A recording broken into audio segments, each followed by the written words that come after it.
What's up guys? Welcome back to my channel. If you're new here, my name is Julia and welcome to a little Q&A. I was honestly not planning on filming this video at all. However, I posted this on my story the other day, immediately followed by this. And I received an astounding amount of questions. I tried to answer as many as I could before the 24-hour period of time was up, but I didn't even get to half of them, so I figured I might as well film a dedicated Q&A so that you guys can have these answers forever. So that's exactly what we are doing today. So without further ado, make sure you're subscribed and let's get into it. All right, I'm gonna try to get through these rapid fire because like I said, there are so many freaking questions. However, they're incredible and I wanna get to them all. So the first one says, how do you train abs? Compound lifts. I know that's not like an ab specific exercise, but compound lifts do wonders for your core stability and your core strength. Literally any exercise that I do, I am constantly thinking about bracing my core, bringing my belly button towards spine, and it helps protect your low back. However, I do like 1 to 2 ab specific exercises within my upper body push circuit. It's typically a plank hold or dead bugs. Those are really my favorite too. But when it comes to majority of like my ab and core training, it just comes from compound lifts. Next question says, have you ever trained for a half marathon? I am right now and I want to make sure I'm still getting good lifts in. I love this because cross training is so incredibly important, especially when your focus is cardio. You want to make sure you're still strength training to hold on to that muscle mass. But long story short, no, I have never trained or raced a half marathon. I have raced a 10 miler. I signed up for it the week before the race. I ran that same day I signed up and I ended up running 6 miles just to see if I could. And then I pretty much just wung it on race day. I ended with an 8:15 pace, I think, and it was so incredibly fun. I did dabble with some long distance running last summer when we moved here. And basically I stuck to my normal training split. I lifted 4 days a week and then I really just did some walking and incline walking. And on my Saturdays, instead of doing a long walk, I ended up just switching that for a long distance run. It was my only run of the entire week. I started at 4 miles, I think. And then each week on Saturday, I would up that mileage by 1 mile. So 4 miles, next week 5 miles, next week 6 miles. I ended up working up to 12 miles. And then I just stopped for some reason, but it was really fun. And it was like a safe, doable, manageable way for me to kind of work on my long distance running. I really enjoyed it. However, I'm someone who's very prone to like overuse injuries. I've had so many ankle injuries, so many shin injuries. I've broken my knee. So like my joints have been through a lot. So I've always told myself that if I were to run a half marathon, I would just have to wing it. Like I truly just think that's what would be best for me. But I really did enjoy the whole one long distance run a week. It was really fun last summer. It was hot. It was sweaty, but I really did enjoy it. I loved dabbling with some long distance. It was a fun little experiment, and that's just the type of training that worked for me and still allowed me to get my lifts in. Next question says, how many calories are you eating in a day if you are tracking? I'm actually not tracking right now. I'm just at maintenance and I'm very in tune with my body, I guess you could say, and I know what my maintenance calories feel like. However, back in August when I started my cut, obviously I did track for like the first 2 weeks of my cut.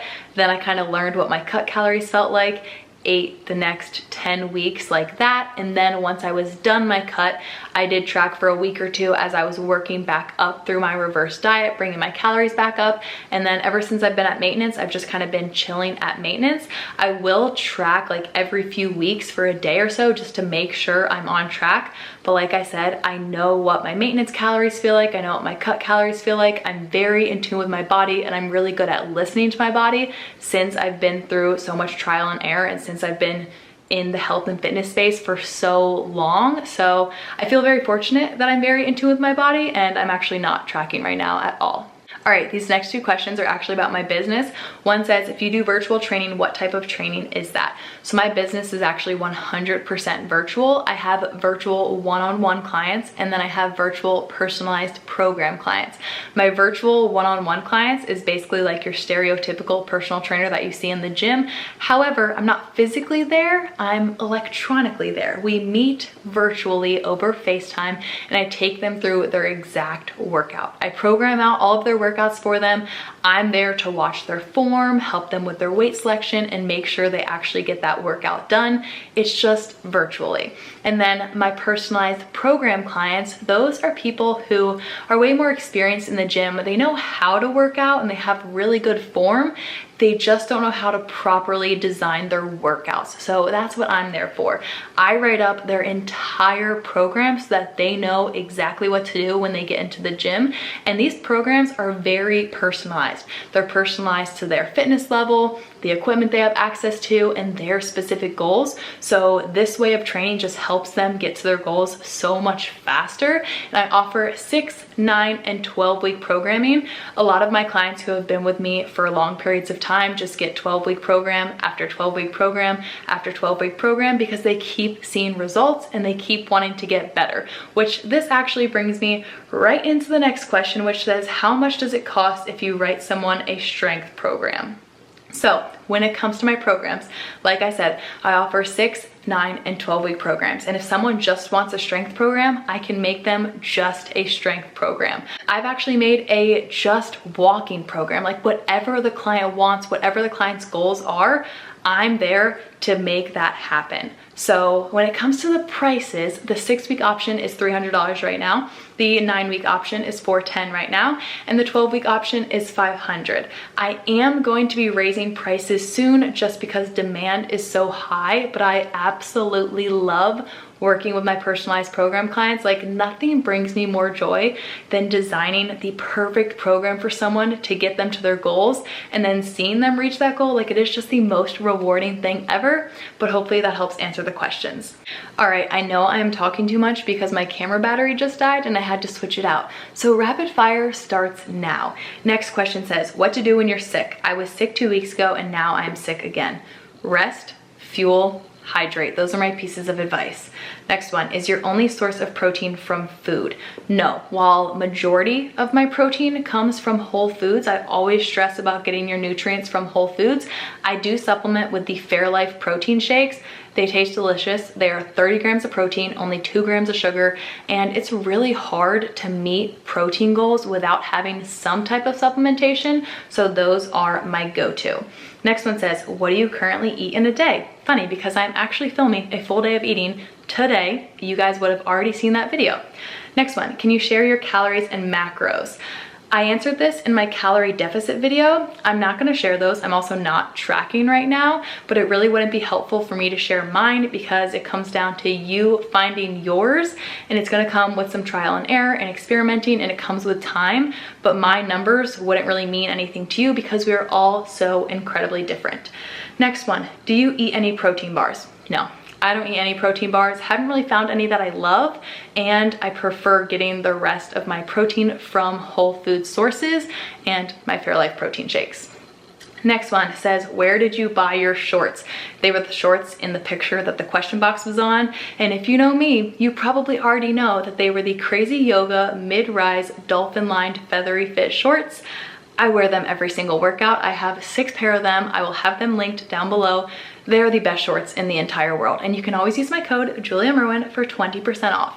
Next one says, do you/would you offer nutrition coaching to pair with your training programs?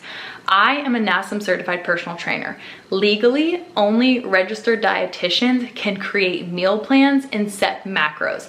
At least that was how it was when I became a certified personal trainer. However, I do have a lot of nutrition education. I studied sports nutrition in college. I can technically call myself a nutritionist, and as a certified personal trainer, I can offer nutrition advice and nutrition guidance. So I do offer all of my clients nutrition advice and nutrition guidance, and I can answer any questions they have when it comes to their nutrition.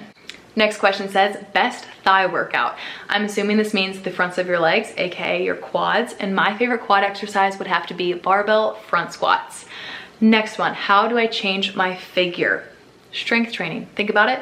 Body building. You can literally build the body of your dreams by picking and choosing what muscle groups you want to strengthen. However, when it comes to fat loss, you cannot spot reduce, so you can't pick and choose where you lose fat from. That comes down to losing overall body fat. But after that, when you want to build your glutes, for example, you can obviously choose to train heavy glutes. You also got to make sure you are fueling properly in order to build that muscle. But it really is fun because you really can pick and choose what muscle groups you train in order to build those muscles and change your figure. Next one says, why do you think this is the leanest you've ever been / what have you been doing different? I talked about this in a previous video, but I have been doing my current training split for 26 weeks now.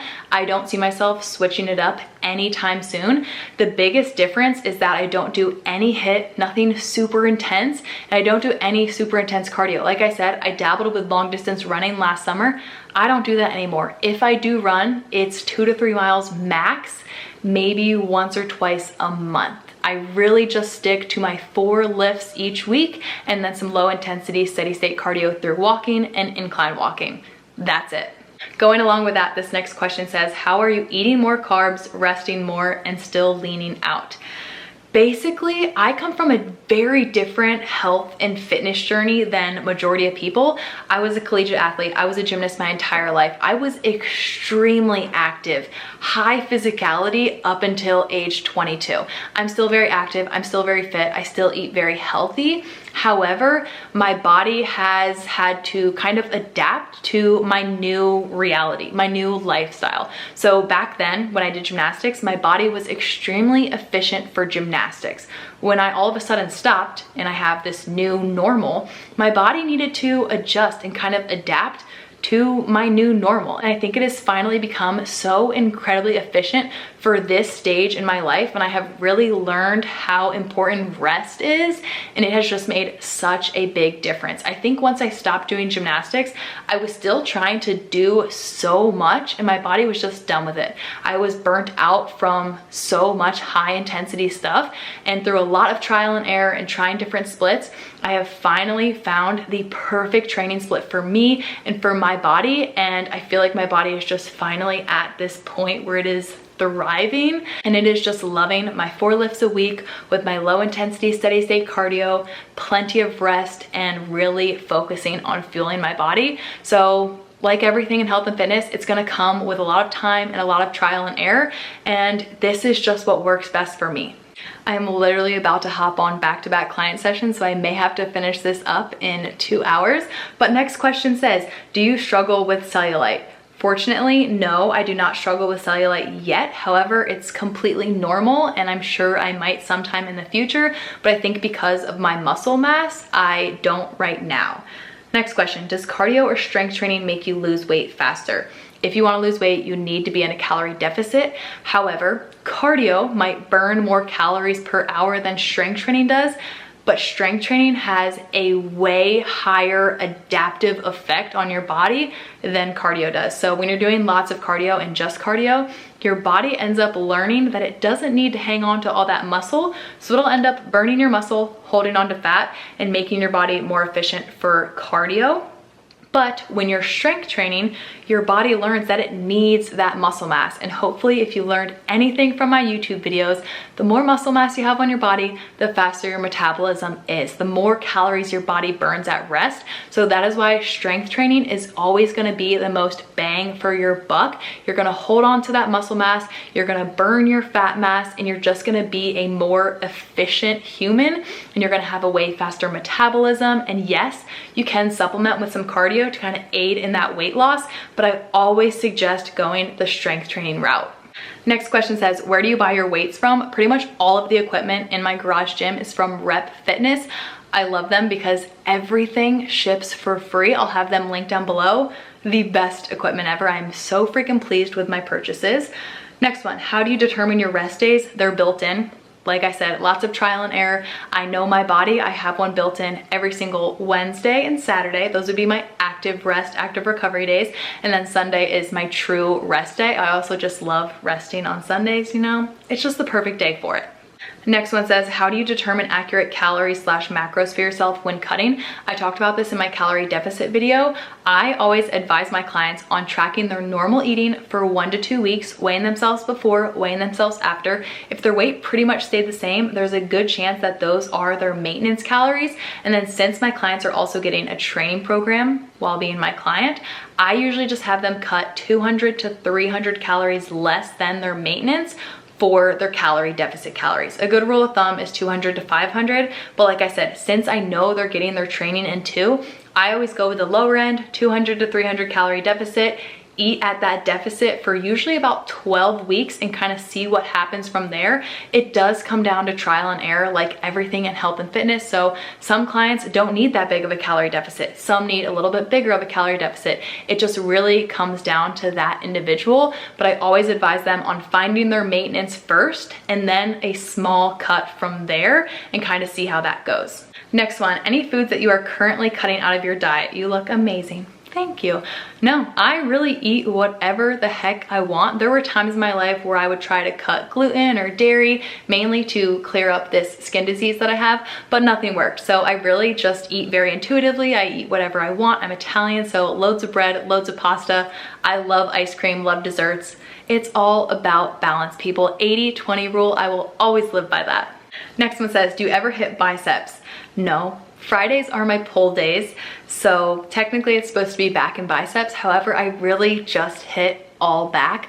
My biceps are engaged in like working in a few of the exercises I do on back days. Like it's not like I just cut out every single possible bicep exercise. Like I do pull-ups still, I do barbell bent over supinated rows. So they are working, but I don't do any isolated bicep exercises. I used to, it just kind of like fizzled out, and I really just like having my pull day as like a dedicated back day. Next one says, how do I get better at push-ups? Obviously you're gonna need to strengthen your chest a little bit, so you could do other chest exercises. My client is calling me. My client is calling me, and then I have another one immediately after that client. So I will see you guys in 2 hours. All right, we are back in business. As I was saying, when it comes to getting your first ever push-up on the ground, you're obviously gonna need to strengthen your chest muscles. They're pretty much the primary muscle group working when doing a push-up, as well as your triceps. And there are tons of body weight, dumbbell, cable, even barbell exercises that you can do to strengthen your chest and triceps. But I'm gonna keep things even simpler than that. So the progression I would take my clients through when it comes to getting your first ever push-up would be to first start with wall push-ups. You're standing up, hands are on a wall, and you're doing push-ups. Obviously you're at a slight angle, you know, a very, very inclined push-up.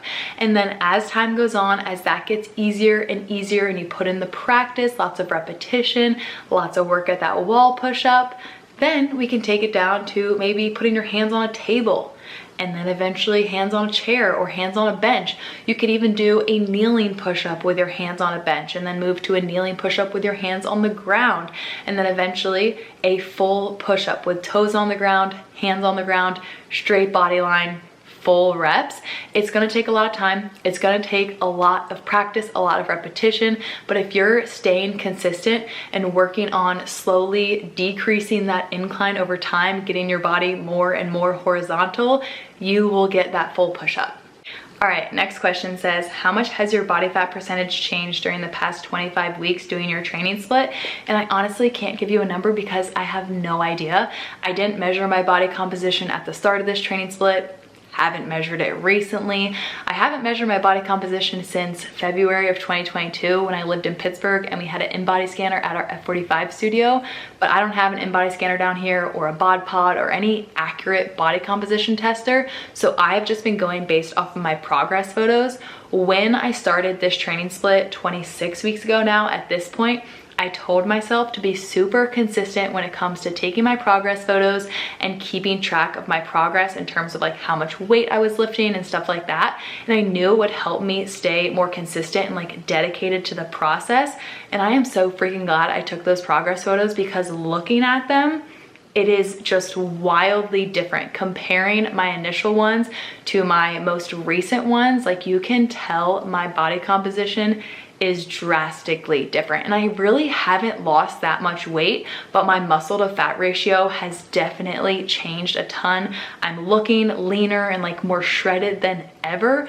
And if I had to guess, I would say anywhere from like 3 to 5% body fat less than where I was when I initially started. And I know that sounds kind of high, but like these pictures look crazy different. And I'm so freaking proud of my progress, and I truly feel incredible, but I don't know the actual number. So I could be totally wrong. All right, I believe this is the second to last question.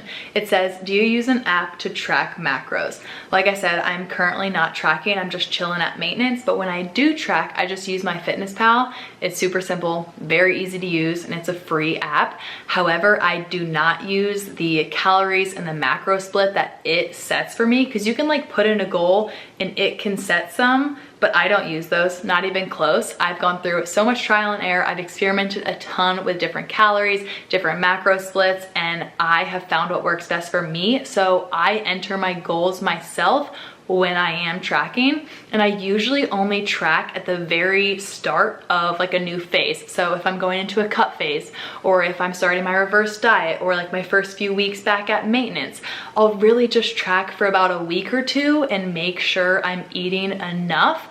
And then, like I said, I'm very in tune with my body. I know what my maintenance calories feel like, I know what my cut calories feel like, and I'll just keep eating intuitively like I was when I was tracking, just not actually tracking anything. And then if I need to, I'll track for a day or so here and there just to make sure I'm on track. But the app that I use is just MyFitnessPal. And last question says, what is your workout split and what do your rest days look like? I actually have a video where I filmed every single workout the entire week, so you can go check that one out. But my workout split is Monday, legs, hamstrings, and glutes. Tuesday, upper body push. Wednesday, active recovery. Thursday, legs, quads, and glutes. Friday, back, pull day. Saturday, active recovery, and Sunday, rest day. Oh, and I didn't even answer that, but my rest days, I literally just go on like a 3-mile walk outside. I walk every single day because it's just something I love. My camera battery is dying again, so I'm gonna wrap this video up here. I really hope you guys enjoyed seeing this Q&A. I hope these answers were all super helpful. And if you did like this video, don't forget to give it a like, make sure you're subscribed, and I will see you all next time. Bye.